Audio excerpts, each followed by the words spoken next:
দল সংগঠন আছে যদিও এই ঐতিহাসিক সমলবোৰ ৰক্ষাৰ ক্ষেত্ৰত বিভিন্ন ধৰণৰ কাৰ্যসূচী লৈছে যদিও এইটো এটা সুন্দৰ আৰু খুব আন্তঃধনীয়া কাৰ্যসূচী লৈছে। এই কাৰ্যসূচীটো ছ'চিয়েল মিডিয়াত দিয়াৰ পাছত অসমৰ বিভিন্ন ঠাইত বিভিন্ন মানুহে শলাগ লৈছে। গতিকে আমি সৌভাগ্যৱান শিৱসাগৰ বিভিন্ন জাতীয় দল সংগঠনৰ ভিতৰত জাতীয় সংগ্ৰামী এনে এটা কাৰ্যসূচী লোৱাৰ কাৰণে আমি শিৱসাগৰৰ জাতীয়তাবাদী ছাত্ৰ নেতা হিচাপে তেখেতলোকৰ এই শলাগ ল'লোঁ আৰু ভৱিষ্যতে ইয়াতকৈ ভাল কাম কৰিব বুলি আমি আশাবাদী। গতিকে তেওঁলোকক আমাৰ তৰফৰ পৰা অশেষ ধন্যবাদ আৰু কৃতজ্ঞতা জ্ঞাপন কৰি ধন্যবাদ প্ৰদৰ্শন কৰি যি এক জনহিতকৰ আঁচনি ইতিমধ্যে আমাৰ মাজত উপস্থিত হৈছে এই অসমীয়া যুৱ মঞ্চৰ মুখ্য সচিব বিষ্ণু শইকীয়া ডাঙৰীয়াক আমাৰ আসন গ্ৰহণ কৰিবলৈ এই কথা অপ্ৰিয় হ'লেও সত্য যে ঐতিহাসিক জয়সাগৰ পুখুৰীৰ পাৰ্ককেইটা আমি আশা কৰা ধৰণে সংৰক্ষণ কৰিব পৰা নাই। তাৰোপৰি ভোটৰ ওপৰত দান অপৰাধী প্ৰায় বিগত কিছুদিন ধৰি এছাম যুৱক বুলিয়ে কৈছোঁ বিপথে পৰিচালিত যুৱকে আমাৰ জয়সাগৰ পুখুৰীৰ পাৰত সন্ধিয়া সময়ত কিছু অসামাজিক কাৰ্যকলাপ চলোৱাৰ প্ৰৱণতা এটা আমি দেখা পাইছিলোঁ। কিন্তু জাতীয় সংগ্ৰামী সেনা অসমৰ কৰ্মকৰ্তাসকলে সদস্যসকলে এই সকলোবিলাক ৰোধ কৰি তেওঁলোকে যি জয়সাগৰ পুখুৰীৰ পাৰ্ককেইটা পৰিষ্কাৰ কৰিছে। জয়সাগৰ পুখুৰীৰ পাৰত থকা প্ৰতিজোপা গছত তেওঁলোকে 5 ফুটলৈকে খান্দি পেলাই এটা সৌন্দৰ্যবৰ্ধনৰ তেওঁলোকে কাম কৰিছে। সম্পূৰ্ণ চাৰিওপাৰে চাফাই অভিযান চলাই তেওঁলোকে জয়সাগৰ পুখুৰীৰ পৰিৱেশ নিকা কৰিছে। লগতে জয়সাগৰ যি সামাজিক পৰিৱেশ সেই পৰিৱেশ সুৰক্ষাৰ কাৰণে তেওঁলোক সক্ৰিয়ভাৱে আগবাঢ়ি আহিছে। গতিকে এনেধৰণৰ পদক্ষেপে অনাগত দিনত নিশ্চয়কৈ এটা ইতিবাচক বতৰা কঢ়িয়াই আনিব।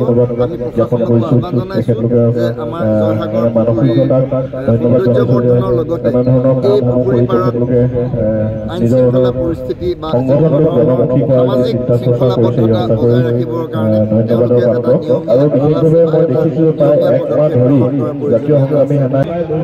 যোৱা 24/12/2023 তাৰিখৰ পৰা জাতীয় সংগ্ৰামী অসম ৰংপুৰ আঞ্চলিক সমিতিয়ে আমি শিৱসাগৰ জিলাত থকা বিভিন্ন ঐতিহাসিক সমলক আমি পৰিষ্কাৰ অভিযানৰ কাৰ্যসূচী হাতত লৈছিলোঁ। 24-25 তাৰিখে আমি পোনপ্ৰথমে ঐতিহাসিক জয়সাগৰ পুখুৰীৰ পাৰৰ পৰা এই কাৰ্যসূচী আৰম্ভ কৰিছিলোঁ। 24 আৰু 25 তাৰিখে আমি দুটা দিনত জয়সাগৰ পুখুৰীৰ পাৰৰ 4টা পাৰ ইতিমধ্যে আমি চফা কৰিলোঁ।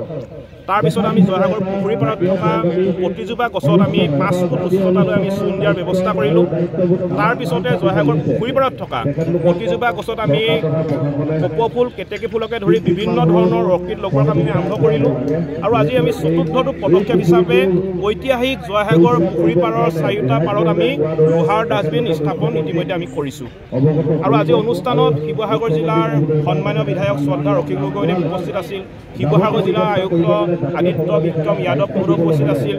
গড়গাঁও মহাবিদ্যালয়ৰ অধ্যক্ষ সন্মানীয় সব্যসাচী মহন্তদেৱ উপস্থিত আছিল। শিৱসাগৰ প্ৰেছ ক্লাবৰ সন্মানীয় সম্পাদক খলিলুৰ ৰহমান হাজৰিকাকে প্ৰমুখ্য কৰি শিৱসাগৰ জিলাৰ কেইবাগৰাকী বিশিষ্ট সাংবাদিক, শিৱসাগৰ জিলাৰ কেইবাটাও জাতীয় জনগোষ্ঠীয় দল সংগঠনৰ সন্মানীয় বিষয়ববী আৰু কৰ্মকৰ্তাসকল লগতে শিৱসাগৰ জিলাৰ বিভিন্ন গণ্যমান্য ব্যক্তিৰ উপস্থিতিত আমি ঐতিহাসিক জয়সাগৰ পুখুৰীৰ 4টা পাৰত ইতিমধ্যে আমি লোহাৰ ডাষ্টবিন আমি স্থাপন কৰিলোঁ।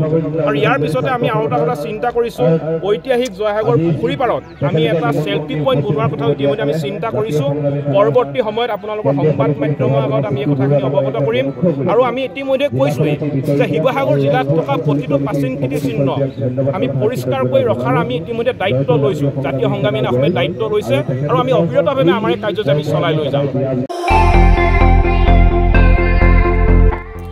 আপুনিও ভুগিছে নেকি গেছৰ সমস্যাত?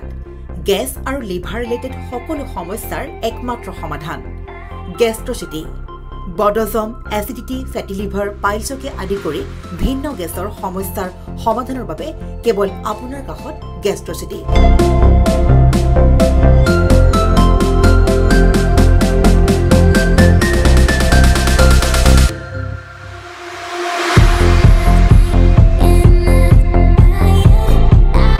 ভিজিট কৰক গেষ্ট্ৰচিটি, গুৱাহাটী, হাতীগাঁও চাৰিআলি। যোগাযোগ নম্বৰ 7577999909।